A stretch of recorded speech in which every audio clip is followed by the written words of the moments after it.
Yaya tangu batu mususu ba prophète ba pasteur ba apôtre ba liko continuer ko sala makiona sur résurrection sur ko seku sa batu yaya basali ko yokate kasi to kene na Congo Brazzaville et pas wapi et salami bongo na Congo Brazzaville précisément na quartier Amadjibou et pas wapi mwana mobile na kombo ya Jean-Jacques ye akufa kibongo mardi le 24 septembre et puis 7 jours après, quelques temps après, Ayeko Zonga Bongo en vie le 1er octobre 2024, mardi P. Lissousou. Oyo miracle ton nini. Yaya ngoto ko sola en émission. Kasi mut oya zongi, akufa ki azongi ya solo, okomona fatigue. Ba pesi ko kolia courage ya lite, azali ko loba teme ya bino, muto asilisi alamuki osekusie abandi bongo koloba. Yaya bokota. Obenge na ngaka songo ya okota awa mona muta kufa ya solo ndenga la mukaka awa tukosolo yango kaka na émission ya lelo kasongo. Le jeune homme qui est à l'écran, il a entre 16 et 17 ans, en tout cas il a moins de 18 ans. Il est mort le mardi 24 septembre 2024 et ça se passe à Brazzaville, au sud de Brazzaville, au Congo, à Madibou. Son père l'a pris, il allait le placer à la morgue et il est revenu comme il est de coutume au Congo-Brazzaville d'organiser les veillées. Donc, il est venu, il a organisé la veillée depuis le mardi 24 septembre 2024 chez lui à la maison.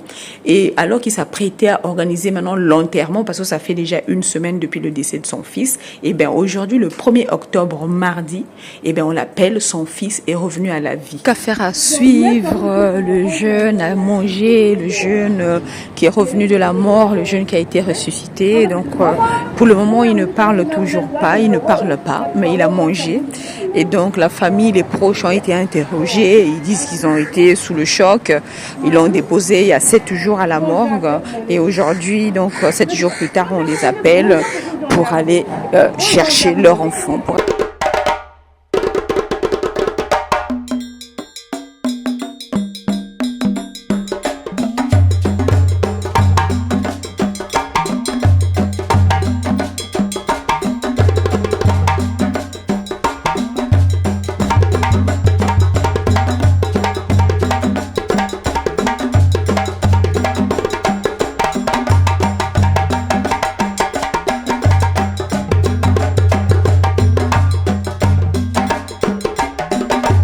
Mobali mbinga na mwinangolo aboya hydroquinone soki ezotambola basheri bazokoya mayanga na retrouve douce tendresse affection epa na yo nasalelo nini mpo ndimake na kupendaka sana shitakwa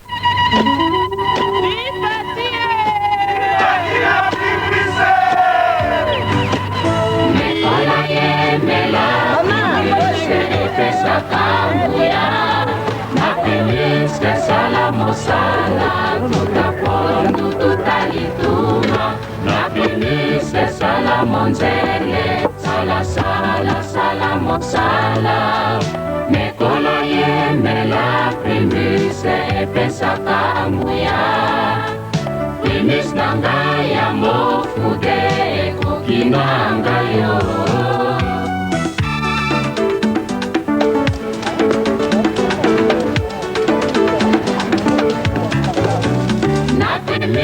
Sala mosala, orianga isai polsa primise, sekelea mosala na primise, sukaya sekelea.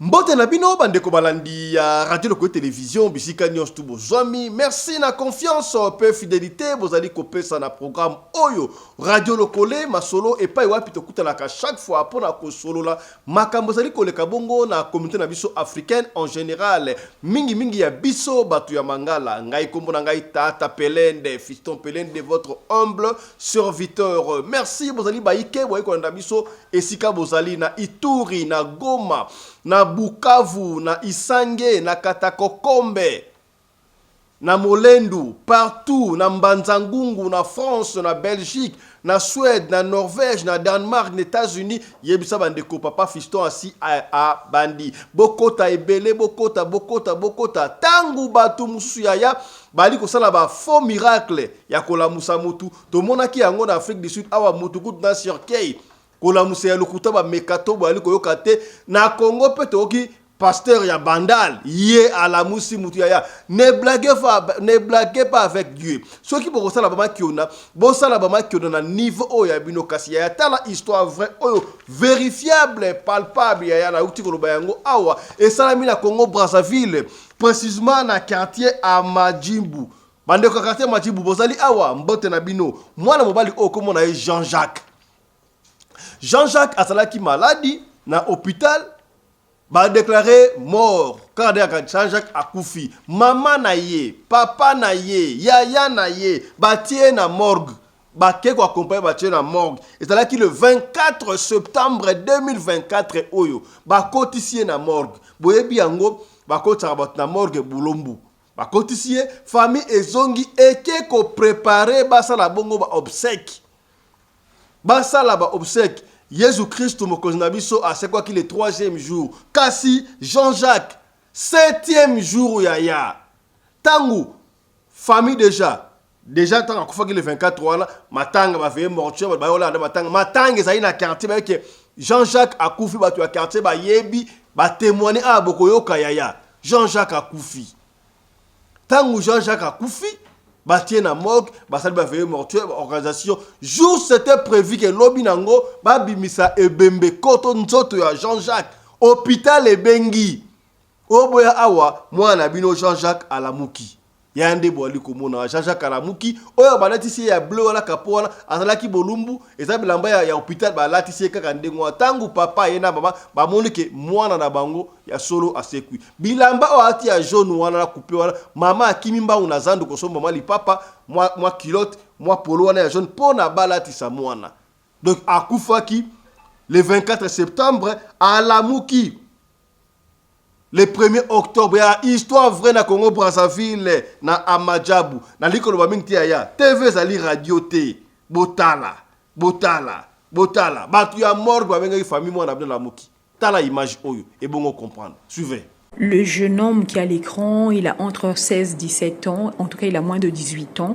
Il est mort le mardi 24 septembre 2024 et ça se passe à Brazzaville, au sud de Brazzaville, au Congo, à Madibou. Son père l'a pris, il allait le placer à la morgue et il est revenu comme il est de coutume au Congo-Brazzaville d'organiser les veillées. Donc, il est venu, il a organisé la veillée depuis le mardi 24 septembre 2024 chez lui à la maison. Et alors qu'il s'apprêtait à organiser maintenant l'enterrement, parce que ça fait déjà une semaine depuis le décès de son fils, et bien aujourd'hui, le 1er octobre, mardi, et bien on l'appelle, son fils est revenu à la vie. Donc, il a couru à la morgue, il allait chercher son fils. Pour le moment, on ne sait pas dans quelles conditions, donc comment il est revenu à la vie. En tout cas, ça reste un mystère. On l'a pas encore interrogé. S'il a ramené un message de l'au-delà, on ne sait pas. Mais pour le moment, c'est le meute. Tout le quartier de Madibou s'est déplacé chez ce monsieur pour aller voir ce jeune homme qui est revenu de la mort. C'est vraiment inédit. Donc, nous reviendrons. Nos équipes se sont dépêchées sur place pour s'enquérir de l'information. Mais pour le moment, il n'y a pas grand-chose. On n'a pas encore saisi le message qu'il a ramené de la mort, ce jeune homme. Mais nous ne manquerons pas de revenir sur cette chaîne pour l'interviewer, pour vous donner plus d'infos. Merci. Likez.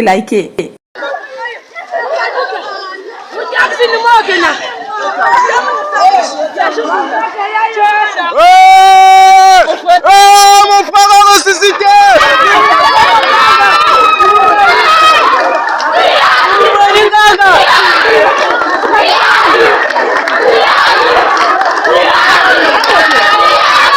Mon frère a ressuscité!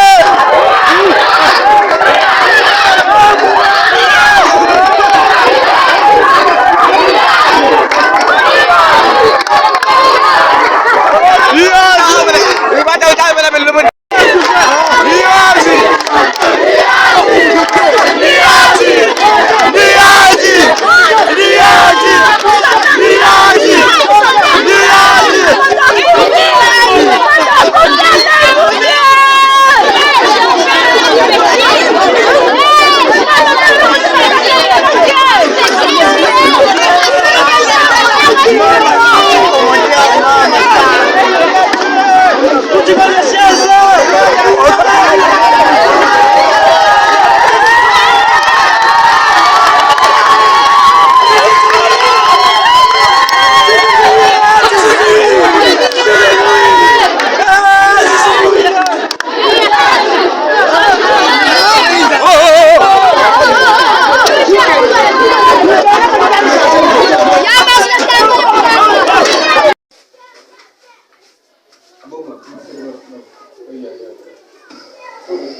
Voilà, yaya, au moins une vraie résurrection. Oyo ba sekusi ete, o ba lamusi ete a lamuki moko. Kasi ta la différence na bino batu bo sekusi batu yaya. Mutu o bo sekusi ki wana. Yo sekusi mutu aye abandi koloba. Nazo kende sika moko boye. Ba bengi ngai ye, nani, zonga, na okivoa, mekato n'importe quoi. Ne blaguez pas avec Dieu comme ça, hein. Ne blaguez pas avec Dieu comme ça. Yo sio mona mutu akufa la musiye, donc bino bo na mutu akufi. Bah la caméra batie bah que un taxi yebi combien pèsera combien au moins c'est ah mais bah ekora mutu bah mais combien pèsera combien honte à vous si comme le climat malheur yom de conseil ko kufa est-ce que vous me laissez mukili oyo na mama likolo ya mbongo likolo ya bambongo amuki ondimi réputation à famille honneur à famille et be bandengo wana au moins mutu akufi ya solo sika bo ebotala Jean-Jacques akufaki Talaka forme na ye. Okomona mutasa ya kolemba très fatigué. Il n'arrive même pas à parler. Jean-Jacques n'arrive même pas à parler. Azo Coca-Cola bate fatigue à lembi. Voilà basina mutakufa ki ya solo. Et là l'explique à kufa ki ya solo pour malade et disparaître mais fatigue. Est-ce que na monde wa kenda ki kuna? Musale leka ki makasi, azala ki mutu makasi. Yango eko zonga tondenge nini parce que to laxiki bino ah papa mo na Cameroun akenda ki kuna mutu makasi ba peshe musala akutira bana mkamina osala musala vote ba kote na kombi ya kutika ya zonga na ndago ba tu bazonga kala bango ba tu ba komi ko zonga est-ce que accomplissement ya parole ya mvuluzi kimbangu teke ba wei ba ko zonga bango ba andi ko zonga tozoka mo soute comment na Jean-Jacques na quartier Amadjimbu bandeko ya Amadjimbu na Brazzaville est-ce que boyebi lisolo oyo to boyebi lisolo ote bomoni comment ces populations zolanda population ezaki na matanga bazokolanda Jean-Jacques Asekui ya kozonga Jean-Jacques sikoyo Jean-Jacques ndeka Asekui azana azo Coca-Cola bate azo tala raboy comment la Jean-Jacques azo Coca-Cola bate voilà basina mutadi akufaki yo kufi olamuki basegusi yo mbango badi ko lia obali ko tepate pa miso ko la muto akufa ya lukuna akufa na Afrique du Sud wana n'importe quoi lokuta au moins Jean-Jacques mutaseku ya solo alamuki ya solo o to lobaki te to lobi ete ya kabino hein ete ya kabino landa Jean-Jacques de ba otunu ba question azo Coca-Cola bate ti il a fallu maman na ya ko expliquer na kilari na ki Congo et ba interpréter le biso pour comprendre landa ndenge Jean-Jacques azo Coca-Cola bate maman na bango expliquer suivez.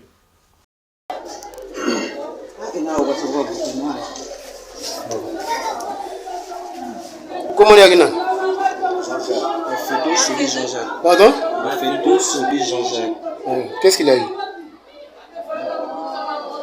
Qui peut parler? Même en France, même en Lari.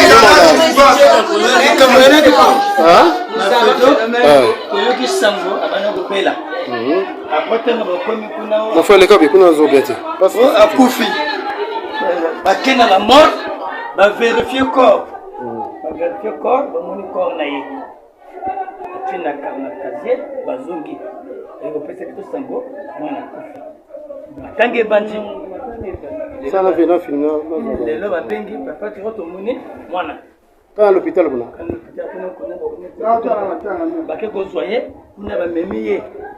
Donc biso peu, et zo lengela biso, c'est réellement d'aller que Koufa ou pas. Donc, tant qu'on conscience c'est qu'on zonga, c'est réellement attaqué à la mort ou bien on a confondu la personne.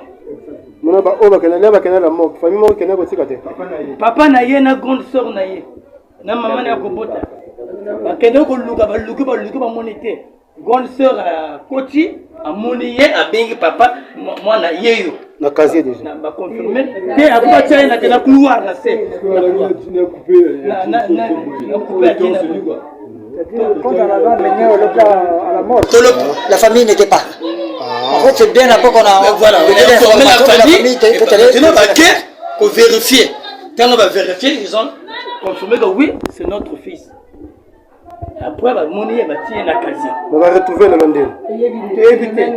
Donc, ils ont comme service surtout. Toujours, c'est la conscience, c'est son gars. Moi, excusez, hein.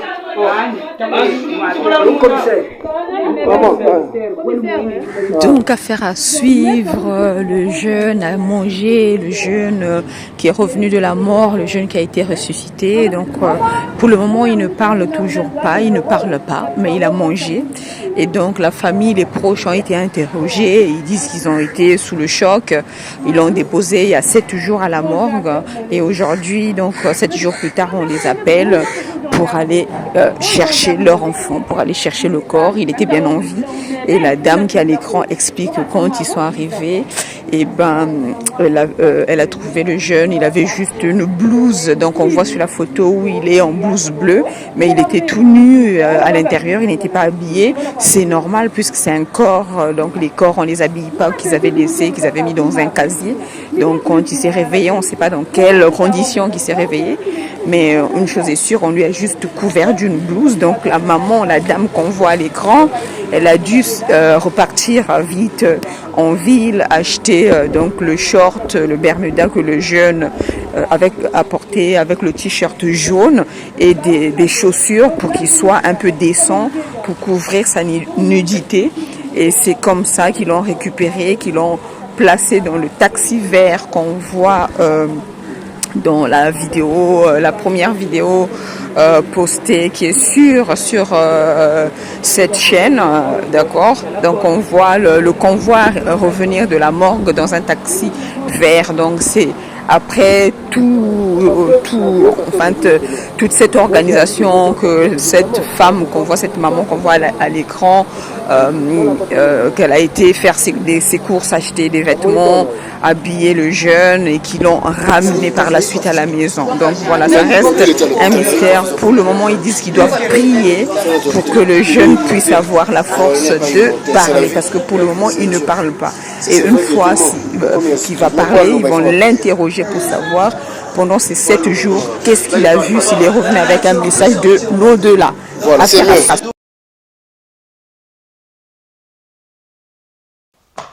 voilà.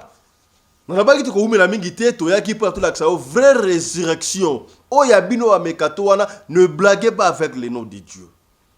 Ne blaguez pas avec les noms de Dieu. Makam ozo qui dans Afrique du Sud awa pasteur ba yetina korbière na seraki la musi mutu ya lokuta mutu ba andimi mala tche blamba ya pembe asa lokola muwei. Boyebi solo ya ezani e balembonge. Mutumo oyo soko babaka kufi akoseko après 3 jours wana ba boma ki nanko o ba chaka statut na kata surkei bakambu ya boy yaya tala comment est-ce que bo déshonorer famille makam oyo afri chez sina nous te oyo suna bandal ono ba seku si mutu honte à vous au moni vraie histoire de résurrection ezalaka vraie histoire ya résurrection bo moni yango ndenge ezalaka nde boy. Oh, tolobaki te, tolobi.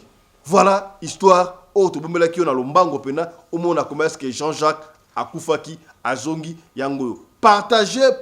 Bon, tin de la moutouane à bandal à comprendre que, oh, salaki. Et salaki ma qui on est puis simba qui n'angote.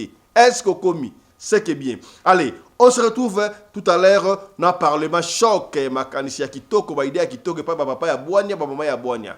Portez-vous bien. Santé de faire à tous. Hein. Chap chap. Et tchara.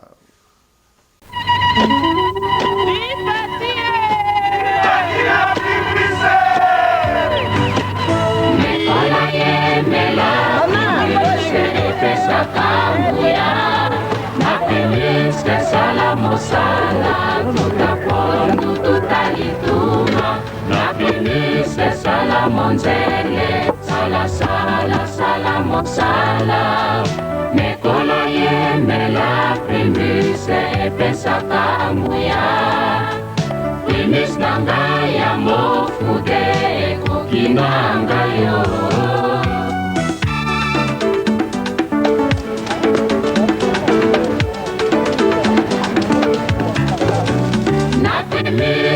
kosala mosala oya ngai saikosa primise sekele ya mosala na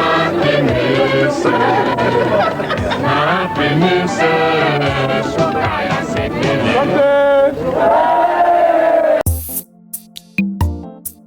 Terminus pour le plaisir de Fiston Pelende, patron de tous les journalistes à Johannesburg. Mbolo Yotokolata Twins Family Fashion.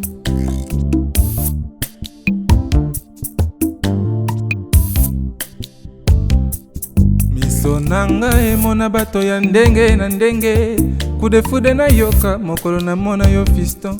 Imagine na yebisa veke ke ozalaka kitoko, akondi manga te po azomona yo te. Crispin Kafunda ema ebendaka plastique ete kaka ebende. Je suis attiré par ton amour, esina komi locataire ya motema na yo. Karantini nango lingi apana yebisa yo jete. Na raisonnaka jamais un jour ko remplacer yo okombla ba vide nyonso ya motema nanga. Popol Mukuna si un jour on recommencer un nouveau monde. Nakopona kaka yo nete ministre nanga. L'auteur de mon bonheur c'est toi. Bolingo pesinga kopimela ngai yango te. Popele na yo kaka elengi. Kristo fungola maboko oyambanga. Crispin Kafunda, mon ami.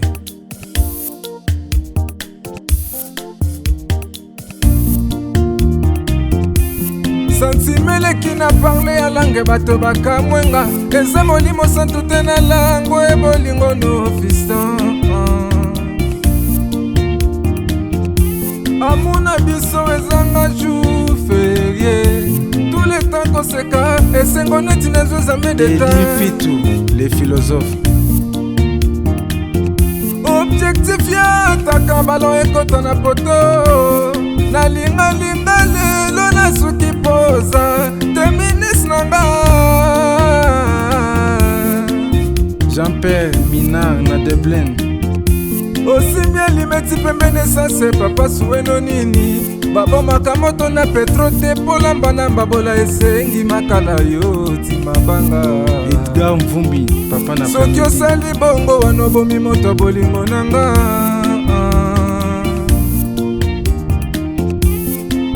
Mobali mbinga na mwina ngolo aboya hydroquinone. Soki ezotambola basheri bazokwea mayanga. Na retrouve douce tendresse affection epana yo. Nasalelo nini pondi make na kupendaka sana. Shita kwacha pelende wenjoro yangu. Dans mon cœur tu occuperas toujours la première place. Eric Ngongo, salon de paix na Jobo. Okondima te makambo asalaka nga yango esengi na suka se na ye. Yaya Jenga Zairoi nga na suki se na ye. Celle contre tous. Okondima te makambo asalaka nga yango esengi na suka se na ye. Pasteur Midon Pailor nga na suki se na ye. Paul Mukuna se na ye. Se na ye. Se na ye. Ricky Nzinge, un prince à Pretoria. Rina Wumbi Pelende bongi yakanga te soki oza mosika nanga. Kozanga yo na vie eloko na sutaka te. Papa lobazanga mokokoma mwana bitinda. Bajijaka moto mayele nekritire te. Bongo na betole na mapata esengi molili ekota. Papi Gen tosolo la vie. Bambanda bakati kura na kangami na sanse. Yo nde Moïse nanga Fiston Pelende. Ngana botama pona kufa na yebi eza destin. Kasi opusili wananga mon bébé. Nakomi okufa mokolo liwa oyo nzamba tia na mokili. Esili te, esili te, esili te. Luzombo Tyson ya Mama Frank. moto ezwi défaut de charge po badere moteme bebi sete pe chéri telanga moningo na sani ye kotelaki yongolu te noki bajalu balokota baremplacenga okondima te makambo asalaka ngai yango esengi na suka se na ye premier ministre nga na suki se na ye okondima te makambo asalaka ngai yango esengi na suka se na ye Roger Kinzunga na Luanda nga na suki se na ye ya mama Sylvie se na ye Rachula Caramel se na ye Correcteur News TV se na ye Crispin Kafunda